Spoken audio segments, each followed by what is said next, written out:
May ikukwento ko. Alam nyo, hindi ko kasi, may sasabihin ako sa inyo. Honest to ha, honest to. Alam naman nating lahat na gawa-gawa lang yung pag-resign ni Martin o yung laro-laro lang yung pag-step down na yan. Of course, he will still control everybody in the house. Kaso hindi ko talaga hindi ko ma-bash itong si Congressman D. Oh, kasi ganito yan. He's a very nice person. Okay? Mabait siya. Aside from mabait yan, which is hindi natin kailangan talaga. Hindi natin kailangan ng mabait doon kasi kaya yan pinili dahil itutulak-tulak lang siya, mabrasuhin din yan, di ba? Yun masunurin siya kasi mabait siya eh. Oo. Tsaka alam mo, I don't know kung anong repercussion nitong sasabihin ko, pero kasi ganito yan. Yung asawa ni Congressman D, parang before nagkahiwalay sila eh.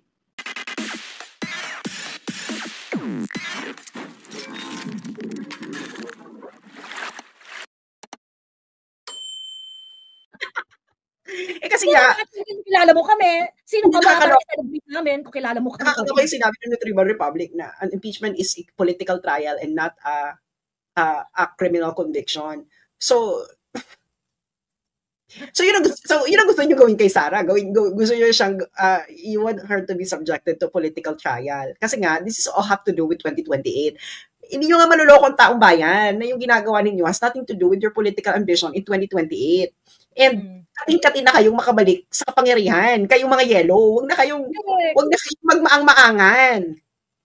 Dahil isa sa mga hampas lupa na tinatawag ninyo ang nakatalo sa inyo noong 2016. Hindi ba? Ganyan kayong mga elitista na yellow. Ayaw nyo yan. You don't like it. Eksena, you will only like the hampas lupa that you can actually groom. Halimbawa, si Lenny, hindi nyo nung pinapansin si Lenny noon eh. True. Before namatay yung asawa niya, Lenny was like not in your radar. You don't care about her at all. Nung namatay yung asawa niya, tingnan niyo yung mga unang-unang interview ni Lenny. Napakasimple. Alam mo yung probinsyana yung itsura. Tapos, nung ginrooming na ng yellow, naging mukha na siyang alta. Alam mo, sabi ko, iba ang grooming ng yellow. They will make you look like them. Hindi ba? Kasi gusto ko ba yung si Lenny, inuumpit, sabi ko, napakasimple naman ng babaeng ito. Ano ko eh, Duterte Lenny ako ng 2016 eh. Sabi ko, napakasimple naman ng babaeng ito, eksena. Tapos, habang tumatagal, ay bakit Lenny is starting to look like a typical yellow? So ganun ang eksena. Ngayon, etong mga yellow, kating na kayo. Kasi tinalo kayo ng hampas lupa na taga Mindanao, na ayaw ninyo, nandidiri kayo, dahil aminin nyo sa hindi, kayong mga yellow, ayaw nyo talaga ng hindi taga Luzon. You look down on other people. Kanino man ang galing? Kanino bang camp nang galing yung, we are Southern Europe and then Mindanao is Sub-Saharan. It can only come from your camp. Tama? Correct. Yung ganong klaseng audacity, di ba? Diba, nung panahon ni Duterte na umpisa siya, anong pinagtitripan niyo kayong mga dyan? Pinagtitripan niyo yung Bisaya accent niya. That is who you are. You are a typical Manileño who thinks that because you live in Manila, you're everything. Tama? Diba? Ganyan kayo. Pero look at Manila. Manila is so mabaho. Everywhere you go in Manila, it's so mabaho. Amoy laway, amoy panghe. It's so mabaho. Aminin ninyo. Hindi ba? Manila has a stench na kakaiba. Aminin ninyo. Huwag na tayo magbiruan. And it kakaiba. So, talagang, and then, you really look down, no? On people in Mindanao. Kasi it can only come from you, yung mga ganyang linya na kayo taga Southern Europe at mga taga Mindanao ay Sub-Saharan. And then, what else? And you don't like Sara because hindi na naman kayong mauupo. Oo, correct. Gusto nyo nga, kayo mga maupo. Hindi ba? Kita mo to si Kiko D. Kiko D is being napakasinungali. Yung pagkasabi, hindi siya masyadong honest, no? Na hindi niya sabihin, na kaya niya hindi niya makita na sabihin yung kanyang conflict of interest. Na, bakit mo sabihin na wala kinalaman yung Marcos administration? Alam naman namin na kamag-anak mo ang First Lady. Sa mga hindi po nakakaalam, si Kiko D po ay anak ng isa sa mga kapatid ni Chris. So, lola ni Kiko D, si Tita Cory. Si Tita Cory po ay kapatid ng napangasawa ng tita ni Lisa Marcos. So, they are one happy family. Kiko D and Lisa Marcos. Oh, malamang hindi mo hindi dikit, kamag-anak mo yan eh. So, isa ka ring nephew. True. I-tie up ko lang ha. I just want to finish yung Corona story, okay? So, na-convict si Justice Corona sa impeachment court, sa Senate impeachment court, on the basis of the bank assets not being accurately reflective dun sa kanyang SALN. Okay? And then, he was sued by Risa Ontiveros, I believe, in which yung kaso na yon, inacquit siya sa lahat ng criminal charges. And I think yung pinaka culpability lang na inimpute kay Justice Corona is an administrative penalty of 600 pesos. If I remember it correctly. Correct me if I'm wrong, yung mga na dito kung naalala niyo na ano. But that's how I remembered it. So it was just an administrative it was just an administrative findings na bakit hindi mo ni-reflect yung accurately yung ano mo. So of course it's it's incorrect that you're not putting everything in your SALN. But the court understands that it's actually very difficult Ngayon if you were caught not reflecting anything or accurately yung mga mo diyan sa SALN mo. Kasi depende rin yan gaano ba karami? Ano ba yung mga hindi mo ni-reflect? 'Di ba? Ganon. Valid ba yung excuse mo sa paglalagay o sa hindi paglalagay? 'Di ba? He was meted out with an administrative penalty of 600 pesos. So ngayon, sa akin, ang masama ang loob ko dun sa mga tao who would always shout about anti-corruption sila, we want the truth, transparency, kineme, but they are not truthful in their intention. If you are calling a person a plunderer or someone who violated the Constitution, someone who committed grave violation of the Constitution because of the $12 million, someone like you cannot make a mistake na meron kang 450 million discrepancy dun sa iniiyak mo at dun sa katotohanan.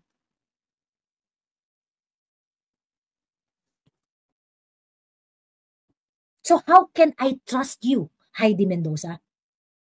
In fact, you are actually of same demeanor when I think Sas and Shelo Magno had their live pagkatapos parang na-join din si Heidi Mendoza doon, di ba? Tama ba? Or it was a separate live of Shelo? No, kasama siya doon. Hindi ko nga alam na kasama siya doon eh. Tapos siya lang naman yung nagsasalita. Kaya nga hindi ako nag-interrupt na parang, I appreciate that sometimes na she would stop in order to draw me in. Pero nga, hindi nga, parang, ginawa lang akong palamuti. Charot. Correct. Pagkatapos, actually, she said in that live, in that live of Shelo Magno, sinabi niya na, hindi, kasi talaga naman na kapag kunwari, pagdating sa mga confidential funds, mahirap naman talaga yan na mag-substantiate. So sometimes it will take some time. Kasi nga, yung pagpirma-pirma ng voucher, marami masyado yung nire-release, ineme. So parang, it's gonna take some time to really complete all the documentation. She said that, I remember it very, very clearly. And that is why, I really don't like both of them. Kasi after that conversation, problemado pa rin sila dun sa 125 million na confidential fund ni Inday. In fact, Heidi Mendoza in a separate instance said na hindi, dapat si Inday, dapat ready na yung substantiation niyan, dapat yung documentation niya, antimano yan. But when we were talking about the substantiation of Leila de Lima, iba na ang tono ni Bakla. So ngayon, again Bakla, wag kami Heidi.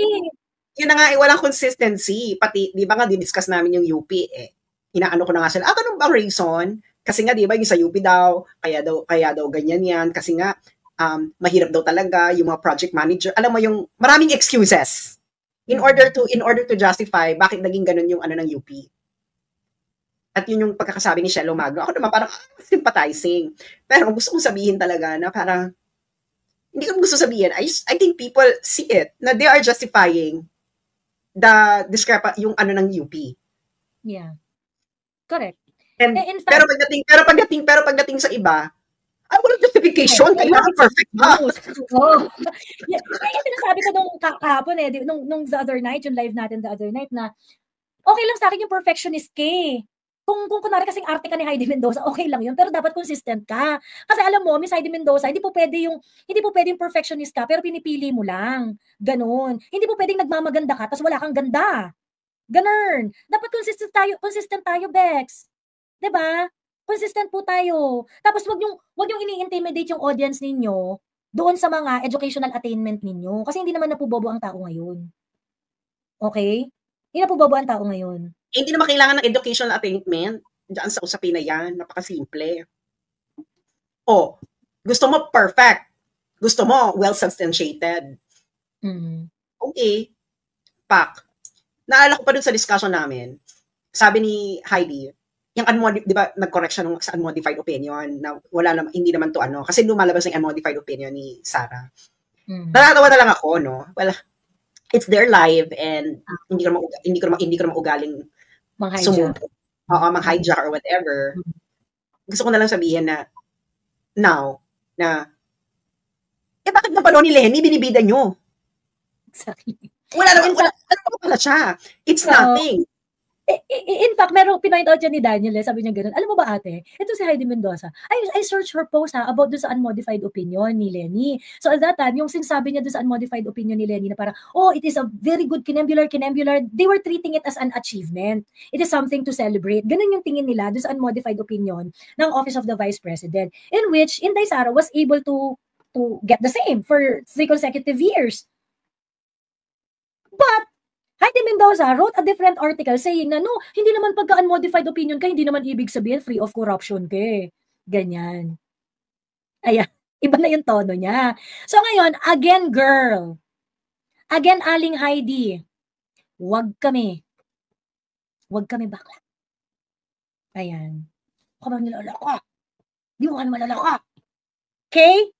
Ayan. So, yun lang. Ayan, it is called unqualified opinion in audit terms. Unqualified or unmodified opinion.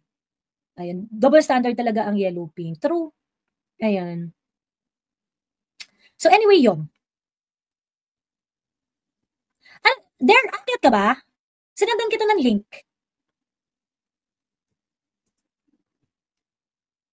Ayan. Heidi Mendoza bloated CJ Corona's account by adding the balance to the deposit, including the withdrawals lumped together. Correct. Totoo. Lahat ng kinalaban ni Ma'am J. Taob, umayos ka, Heidi. Sabi ni, ako talaga, that is something that I cannot, yung, I really pity the old man, Justice Corona. And to a certain extent, I have this sense of guilt. Kasi at that point, I wasn't really so vocal. And I just take the information as it comes. So I did not really have a strong stand in favor of Justice Corona. And later ko na lang rin na-realize na parang they fucked him. They fucked the old guy. And he died a broken man. How sad is that? Because of what? Because of political ambition? And true enough. Hindi siya political ambition. Because of Hacienda Luz Visita. Money! Hindi, nag-ano na yan, nag-ambisyon ng tumakbo-takbo yan si Heidi Mendoza. Nag-ambisyon na siyang tumakbo-takbo. Parang ilang beses nang tumakbo yan sa Senado. Of course, I think aside from what you said, na yung parang Hacienda Luz Visita and everything, ganyan-ganyan. She participated in that because she has her own political ambition also. Ayun. Kaya tama si San Miriam, inuulit ko talaga speech niya, sabi ni Sean. Ayun. Pwede ba balikan ng family ni CJ Corona, sina Heidi, like kasuhan ba? Kasi sa perspective kasi ni Heidi, I do not know. Pero kasi political exercise kasi talaga yung impeachment. Ang question lang naman doon is that for someone na practitioner ng isang very exact science na kagaya ni Heidi Mendoza, auditor by profession, you cannot huge mistake like that. Diba? You cannot make huge mistake like, panoorin niyo yung testimony ni Heidi Mendoza sa impeachment court. Listen to it, and she's talking about the inflow this much, outflow this much, it is scattered over 82 accounts. So what, bitch? So what? Ano yung culpability dito? Diba? Ano yung culpability doon? But she made it sound as if talagang sobrang parang may ginawang kasalanan na agad si Justice Corona. I-play mo nga. Eto, sige, play natin.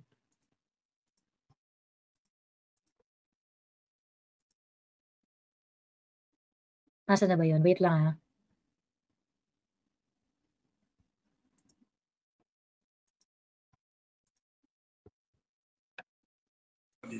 Yes. You're with the Commission on Audit. Yes, Your Honor. I am with the Commission on Audit, Your Honor. What's your position in the Commission on Audit? Your Honor, I was appointed by the President as the Commissioner of the Commission on Audit, but I am not yet confirmed, Your Honor. Yes. You are one of the commissioners. Please proceed. Your Honor, may I just emphasize that this account... Sabi ni she only ran in 2024 for election. First time in 2020, she only ran for Senate the first time for 2025 election. Sabi ni Edzology, di fine, edi okay. Thank you for confirming. Okay. Edi fine. Ayan. Pero she's very active na dun sa mga political activities niya even after that. So yun. Okay, anyway, balikan natin. You're with the Commission on Audit. Yes, Your Honor. I am with the Commission on Audit, Your Honor. What's your position in the Commission on Audit? Your Honor, I was appointed by the President as the Commissioner of the Commission on Audit.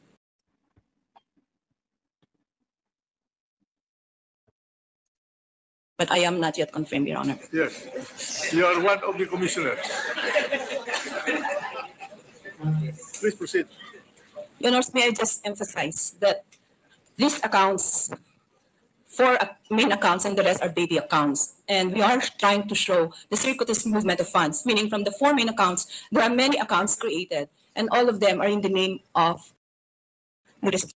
Yeah, there were many accounts created, kineme. So what is exactly the culpability?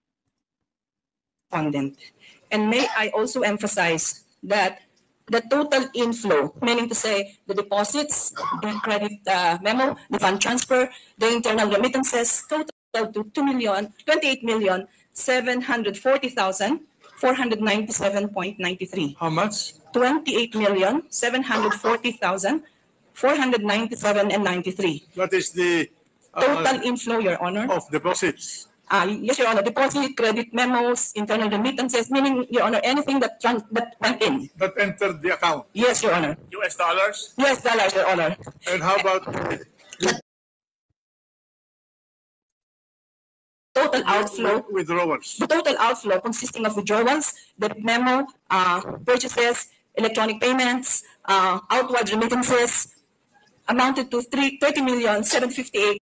Okay. So, as you analyze, why is it relevant? Why is it relevant? Hindi naman nagsinungaling hindi naman nagsinungaling sa data si Heidi Mendoza kasi yung data niya galing sa EMLC data yan eh. Ang point lang dito is that, you're mentioning those. So, ano ngayon?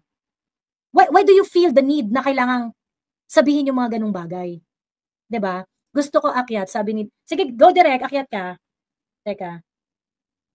Why do you feel the need to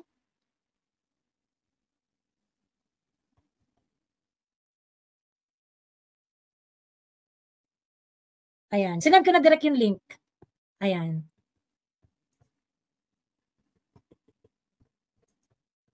$878.71. As you can observe, the withdrawal is bigger than the inflow simply because we have to emphasize these are transactions captured by the AMLC. And it only shows that there are heavy balances on the top of each account. It could either be the beginning balance. She's just explaining.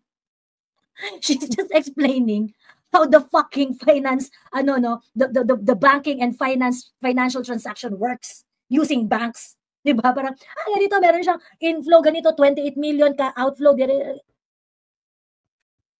Ano ngayon, Bex? But alam nyo, kung napanood nyo yung mga interview nito sa mainstream media, habang binabanggit niya, nilalagyan niya ng drama yung pagsasabi na yan. Yung mga data na yan ng AMLC. But ang tanong, what is the culpability there? What is the culpability there? There's no culpability there. Pagka inad-add nyo talaga lahat ng transactions mo, lahat ng mga remittance na na-receive mo through your bank account, maluloko ka talaga sa laki niyan.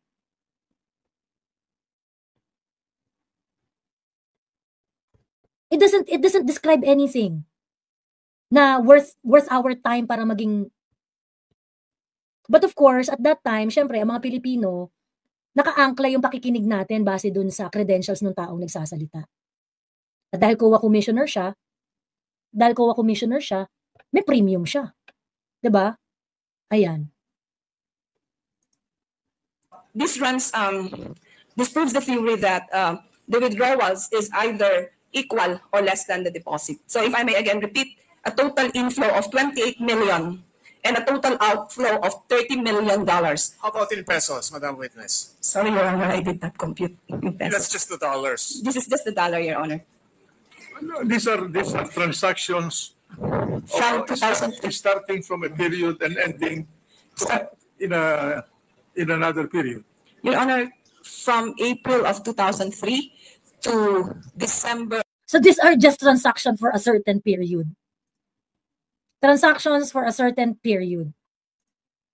Of 2011, we analyzed a total of 423 transactions over 82 accounts, all in the name of the respondent. The peso, the Go lang direct, sige. Segue tayo, anuhin ko lang, i-wrap up ko lang to. peso account, I was told, reached around 200.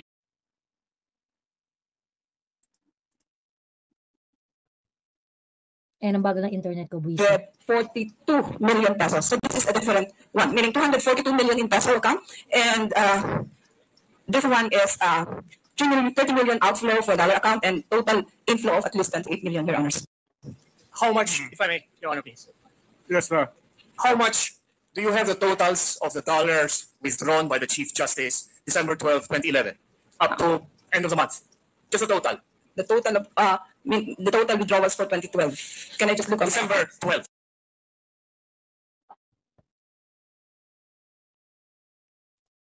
Eto, no, yung mga time na to, parang withdrawal, it doesn't mean anything. It doesn't mean anything. So anyway, the entire conversation is just like this. I mean, if I am going to get the record of AMLC, okay? ID, makinig ka. Okay? Bilang anti-money laundering specialist. Okay? Bilang anti-money laundering specialist. Kung kukuha ko ng data sa AMLAC at titingnan ko ang mga transactions mo, ang titingnan ko dyan ay yung mga transactions na finlag ng AMLC. Hindi lang yung mere transaction. Whether or not those debit and credit, those remittances received, lahat ng transactions. Okay? Withdrawals and whatnot. Especially yung mga incoming. Hahanapin ko yung source of fund. Doon kami magkakaproblema ni Justice Corona pag hindi niya na-justify. What lawful activity will justify the inflow of those cash? Nasaan na si Daryl? Ayun. So ngayon, Bex, yung mga mga transaction accumulated, nag-withdraw ng ganitong amount ng ganitong period, ineme, ganyan. If the withdrawal is actually a pattern, there's no question. If it is a regular withdrawal, pagkatapos if it is a withdrawal that is justified by buying a property, buying a ganito, ineme, o edi justified yung transaction, wala ring issue. Ang issue lang sa incoming, ewan ko, nag-aayos pa ng paakyat na, binigyan ko na ng link. Pero ang ano nga lang yan, Heidi, is napawalang sala na-vindicate si Justice Corona. So ibig sabihin, kung ano man yung analysis na ginawa mo, it's incorrect. It's incorrect.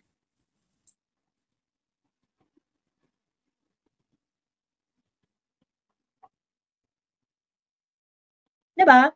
Whatever analysis that you did, it's incorrect. And you ruined a man because of that.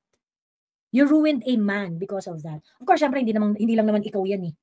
Diba? So I'm never gonna trust anything that you're going to say. And I'll make sure, Heidi, that anyone na kilala ko ay makikita nila itong bagay na to. Parang hindi ka iboto kahit kailan. Totoo. Ayun.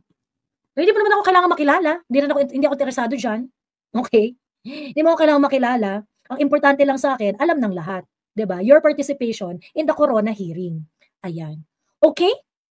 Okay, ayan. Direk, umakyat ka na. Saan ka na? That's why I find her sketchy when she ran for Senate. Ganun. Nag-active kasi talaga yun sa politics eh. After nung kay Corona, ano talaga siya, nag-active siya talaga. Akala ko tumakbo yan. Sabi hindi raw tumakbo, 2024 lang daw tumakbo eh. Ayun. Alam ko tumakbo yan before eh. Oh, let's take it yung sinabi na lang nung isa na 2025 election lang siya tumakbo. Kaya nga sabi ni Miriam Santiago na ang evidence ng prosecution was not overwhelming. Correct. Kasi nga, ang naging basis ng conviction ni Corona is yung 80 million na Philippine bank account nila at saka yung dollar account nila na 2.4 million. Yung dalawang account na yon, okay, yung sinasabi na hindi na-declare dun sa kanyang SALN. Ang sinasabi ni Corona, hindi ko ma-declare kasi yan dun sa SALN ko kasi commingled yung funds dyan. Kasama ko yung mga anak ko, yung mga pamilya ko na pera nila yan. Hindi ko naman talaga yan pera alone. So that's why hindi niya sinama. So ibig sabihin yung 2.4 at saka yung 80 million, hindi pa yun 100% sa kanya. Hindi pa yun 100% sa kanya. Ayun. So parang feeling ko naman, yung pamilya ni Justice Corona, yung asawa ni Justice Corona is may pera rin naman yun. Hindi naman mahirap yung, nung napangasawa niya yung asawa niya, hindi naman mahirap yung babae. Si Justice Corona was a lawyer of very good reputation. I don't think impossible sa kanila namang kumita bilang buong pamilya. Tapos yung mga anak niya, marami rin, may mga negosyo rin naman, may mga ano-ano rin naman. 200 million pesos na total na pera. I don't think it is something that is impossible for them to earn. Diba? Ayun. Ang problema kasi, ganito, galit na galit kayo sa mga Marcos. Galit na galit kayo sa, hindi nyo tinumbay yung mga Marcos kasi nga, panay-ebas lang yung mga pinagagagawa nyo. Ngayon, nagkaroon ng opportunity itong kagaya ni Amy na ipakita what she got in Philippine politics. At pagkatapos yung politics pala ni Amy, mas madaling sakyan kaysa sa mga politics ninyo. Diba? Despite the fact na mayroong bagahe si Amy, dahil nga Marcos siya eh. Diba? Kaso nagkaroon ng pagkakataon si Amy na patunayan sa madlang people na mas madaling sakyan yung politics ni Amy, mas reasonable kaysa sa politics ninyo. Diba? Kasalanan nyo yan. Pagkatapos sasabihin mo, wag kami. Ay nako, Heidi. Oo, bakit hindi nyo pa rin ayun si Daryl, wala ka bang abuloy? Dalawang beses na ako namatay.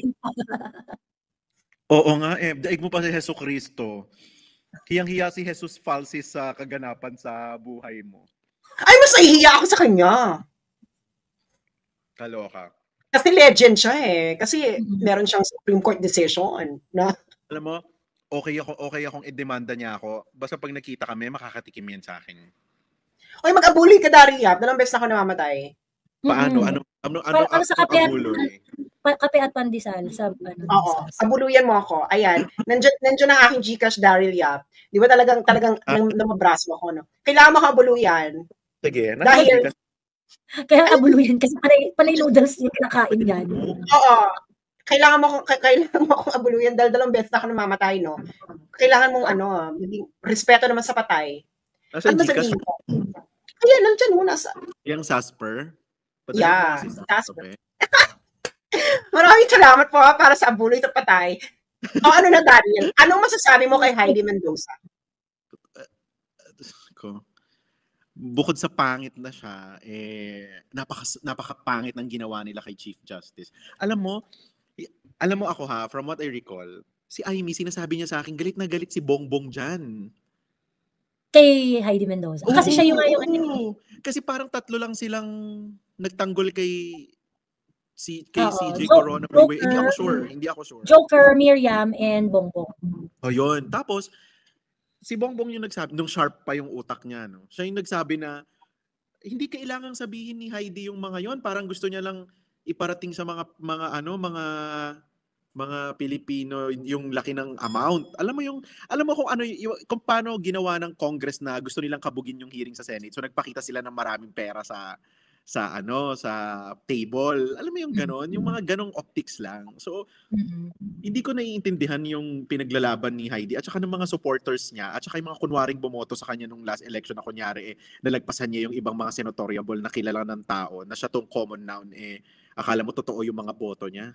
Tigilan nga ako tigilan ako ni Heidi. Kamukha niya si Meryl Streep sa Into the Woods nung mangkukulang si Meryl Streep.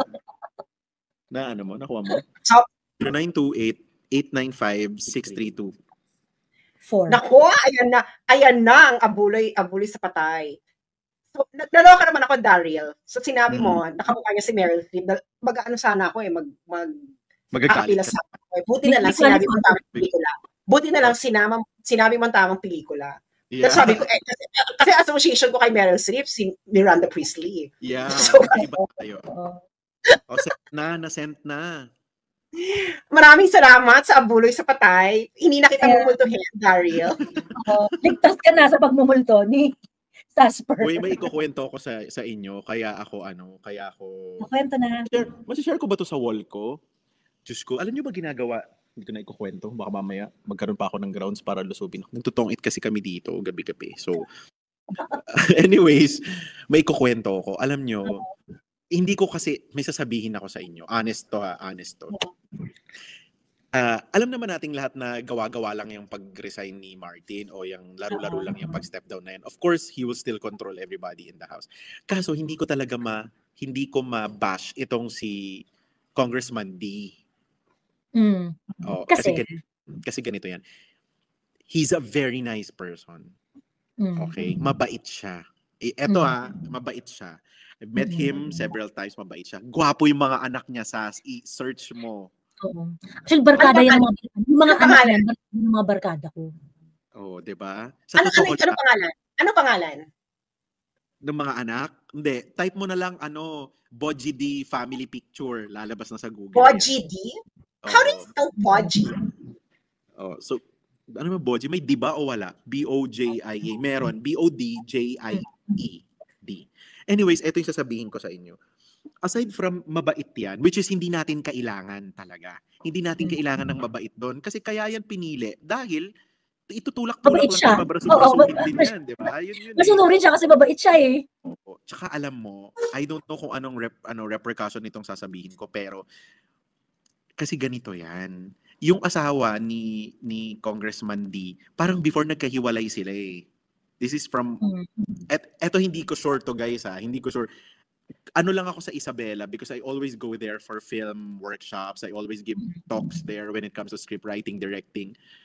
So ngayon, kaya ko alam na gwapo yung mga anak niya. No? Kasi maganda yung asawa niya. Pero yung asawa niya parang tulog na kasi si Attorney Fortune eh. Hindi ko alam kung libelous ba itong sasabihin ko. Basta na parang I'm not sure. Okay? I'm not sure. Pero parang iniwan sandali nung asawa niya siya.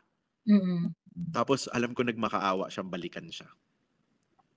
So ako, alam ko sa sarili ko na mahina rin to. Nagigets nyo? Kasi biktima rin siya ng pag-ibig. Kasi syempre nakiusap sa asawang balikan eh. Biktima ng pag-ibig yan. Tsaka alam ko, ang naging third party, parang girl din. Yun ang, hindi ako sure ha. Oo. Basta parang ganun, naging usap-usapan yan sa Region 2 nung nandoon ako eh. Alam ko, around during, di umano, say allegedly. Yeah, okay. So allegedly, yan ganyan. Yan yung naaalala ko noon. Pero I've met the person like twice, thrice. I've also seen the Sons. The Sons are super quality. Kung yun ang mag-speaker, baka tumakbo ako next election. Pero ang gusto ko lang sabihin, I cannot bash the person because the person is soft and very weak. Yun lang. Feeling ko that's the perfect quality. Those are the perfect qualities for a person to be manipulated. That's why he was chosen. That's what I know. That's my opinion. So sa tingin ko, yun ang naging standards, no? Yun ang naging bentahe niya para maging ganun. So ako, Yun yung alam ko. So, hindi ko mabash. Kasi I've been reading messages about, mga DDS na nag-aano sa akin direct, ganyan. Sabi ko, as much as I want to, hindi ko naman pwedeng lokohin yung sarili ko. Alam ko kasing mabait. Yun yung tingin ko. Alam kong mabait. No, yung personal life niya, none of our business yun. Pero, yun yung dahilan ko ba't ko sinasabing hindi papalag to if ever may mga tarantado sa paligid. Which is, sa Congress naman may pinakatarantado sa buong, sabi nga ni PRRD yan, di ba? Nasa Congress lahat. So, sa palagay ko, kaya rin siya nang doon because he can easily be, he can bed anytime. He can bed anytime. Feeling mo parang ano siya, yung pushover, gano'n. Mabait eh. Yeah. 100%. Mabait eh. 100%. Very soft-spoken. Very, alam mo yun, he's a very nice person. Nalulungkot nga ako eh. Naaawa ako. Alam ko kasi hindi mag-work eh. Oo, akala nila sobrang out of touch talaga nila. Alam mo yung akala nila, tanga pa yung mga tao. Na doon ko sila hindi maintindihan na hindi yung mga nag-a-advise siguro sa kanila, mga luma ng strategist, hindi na nakakasabay sa ngayon kasi alam mo yun. How is Aimee taking all of this? Do you have any insight? Is she celebrating? Is she like something? Ako gusto niya na talagang matapos tong presidency ng kapatid niya.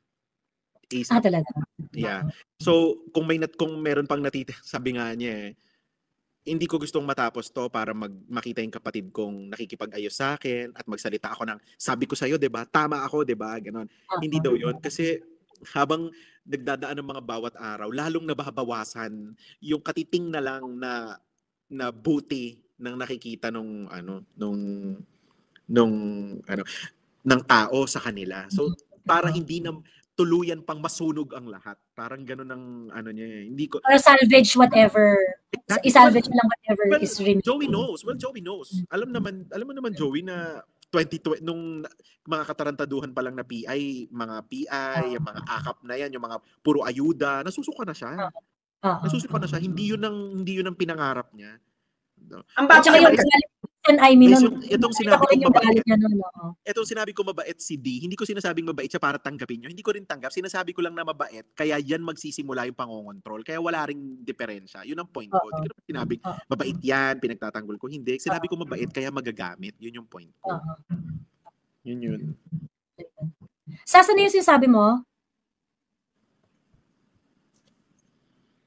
Ayun na nga ang sinasabi ko, na yung ayuda, saka yung akap-akap na yan, in fairness kay Aimee, isa siya sa mga unang pumalad dyan. Yeah. In fairness sa'yo, Manang, no? Pero, nakakalungkot, no? Na gusto na ni Aimee matapos yung term ng kapatid niya. Oo. Alam mo yun. Akala ko parang iwiwing niya na matapos yung term ng kapatid niya. Ay, no. Ay, sa ating tatlo, sa tingin nyo matatapos niya? I want this presidency to end. So parang ang iniisip ko bilang kapatid, hindi ba baka parang alam mo yon, yung kung meron siyang effort na gagawin, baka yung effort towards keeping his brother to stay. At least What's the use? Hindi siya pinapakinggan. Hindi siya pinapapunta sa mga hindi siya pinapapunta sa mga gathering. Every Sunday. Simula nung umupo yung mga yan, every Sunday wala naman siya eh. Hindi siya pinakikinggan. Imagine, lahat ng tao niya, lahat ng KB niya, na tinrain niya, simula 70s, hanggang ngayon, lahat na kay Bongbong na, lahat iniwan na siya. No? Because they see power dun kay Bongbong.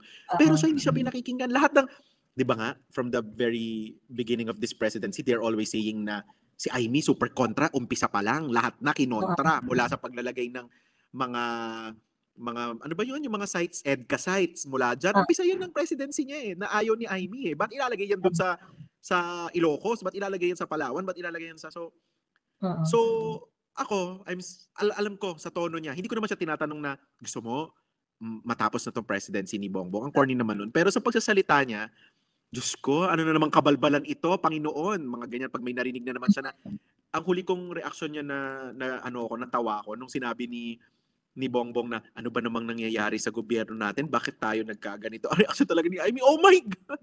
Is he really saying these things?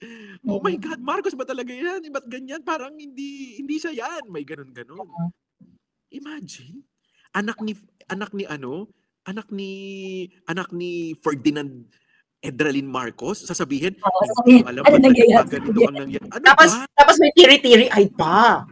Alam mo, feeling ko si Daryl ang nag-direct mo. Oh my God, no. Oh my God, no. Pero feeling ko kakamping director ang nag-direct mo. Yeah, most likely. Kasi pilit, halatang peke, hindi umabot ng 1,000,000 views. So kakamping talaga. Pasok sa standard nila. Oo. Hindi umabot ng 1,000,000 views? Hindi. So mas blockbuster pala talaga sa kanila si Juliana. Oo naman. Yung pag-iyak ni Bongbong walang 1 million. Nasa 864, the last time I saw it. Dapat, alam mo, kung relevant kang Pilipino, dapat walang 24 hours, 1M ka. Oh, I'm in this industry. Nandito ako sa landscape na to. Nandito ako sa blueprint na to. Ako, pwede nyo akong sabihin mayabang, pero may pagmamayabang naman ako. Ang lahat ng upload ko, hindi pwedeng tumagal ng 24 hours na hindi 1 million. Merong 1 million sa exactly 24th hour niya, but still, 1 million yun. Ibig sabihin, people are viewing this. You cannot fake views naman especially in Facebook. You cannot. May question direct. Yeah. Ano po kind of relationship meron si FL at Sen Amy? They have no relationship. Away. Yeah. Di ba nagalit sila sa akin kasi umpisa pa lang sinabi ko na sa tao na hindi sila okay? Pinost ko yan 2020. Di ba kinuwento ko na yan? When we were deciding, I called Mark Lopez. Si Mark Lopez, si Kuya Mark, DDS. So tinawagan ko, sabi ko, may lumapit na sa akin dalawa from Lenny. May lumapit din sa akin from Isko, sabi ko. Pero I wanna talk to Amy Marcos first. So I'm going to the HQ of Bongbong. So pagpunta ko dun sa HQ, bawal pala sabihin yung pangalan ni Amy. Kaya hindi na ako minit. Ang nag-meet na lang sa akin is may kababayan na si Franz. Tapos si kapatid ni First Lady Lisa. Yun na yung nag-meet sa akin. Hindi ko na na-meet kasi parang umpisa pa lang Amy na ako ng Amy. Si Amy kasi ang kilala ko kasi films. Kaibigan ni Boss Vic. So si Amy nabanggit ko. So doon pa lang alam ko na 2021 hindi sila okay. 2021. So alam kong hindi okay kasi ban si Amy sa HQ eh. So, tapos nung finally, nung pumunta doon, ang ginawa ko... Are you serious? Ban siya? Yeah. Oo, ano ba? Ano ba, nakita nyo ba siya doon? Kayo nakapasok na rin kayo doon? Di ba? Never. Never. Kasi si Senator din, ang mali din ni Senator, ganito. Kay alam mo naman kaibigan ko si Senator at alam niya tong nararamdaman ko. Ang mali din kay Senator kasi minsan, ayaw niya na hindi pasok sa standards niya lahat. Well, matanda naman na yung kapatid niya. Hindi siya nagtitiwala sa mga umaaligid din kay Bongbong. Which is, ako, ganito yan. Hindi kaya din kayo lumayo ng ganyan kasi lahat na lang ng tao niya sinasabihan mo ng bobo. Kasi nung spokesperson ni Bongbong si Vic Rodriguez, si Senator Amy, bobo talaga, ano ba yan? Ba't ganyan mag-English? Ba't yung letter niyan? Hindi na formal, tatanga-tanga talaga. Ganun magsalita. So sabi ko, Sen, wait lang, sabi ko. Kasi yung kapatid ni Vic Rod, yun yung parang kanang kamay naman ni Mike Defensor during that time. I was campaigning for Mike Defensor in QC. So alam ko namang mabait yung mga Rodriguez. So medyo inaabogado ko kay Senator Amy. So si Senator Amy, ganyan, bla bla bla. Nako, bla bla bla bla bla bla, ganyan. So ngayon, ang nangyari, si Senator Amy, wala siyang tiwala sa lahat na nakapaligid kay Bongbong. So sinisisi ko siya doon. Sabi ko, bigyan mo naman, you give your brother a break, chuchu-chuchu. Just go only to find out na tama siya sa lahat ng inano niya, 'di ba? I mean, Lagdameo, Martin, lahat. So sabi ni Amy, wrong talaga, wrong. Sabi niya nga sinisisi niya yung sarili niya. Bakit nagkaroon pa sila ng gap kung kailan magpe-presidente yung kapatid niya. So alam mo yun, hindi niya naiayos, kumbaga. So, wala akong pretension. From the very beginning, alam ko, sinabi rin sa akin ni TP, ni Thinking Pinoy way back, na ayaw sa akin ni Lisa. Kasi I'm attacking the yellows. Yun yung sabi niya sa akin. Hindi sila combative, 'di ba? 'Diba? So sinabi niya na 'yon sa akin. Sabi niya, alam mo, pinipilit ko siyang manood ng Lenlen, ayaw niya. Tapos nung mga latter part na, sabi niya, nanood siya ng Lenlen, natawa naman siya. So alam na alam kong hindi nila ako gusto. Well, isang malaking karangalan 'yun. Na hindi ka gusto. Oo, it means, 'di ba? Correct. Oo. At hindi na rin nagkaroon ng space. Ayun. You think meron pang value? Amy should call for the resignation of BBM publicly. Tingin mo darating tayo sa ganyang punto?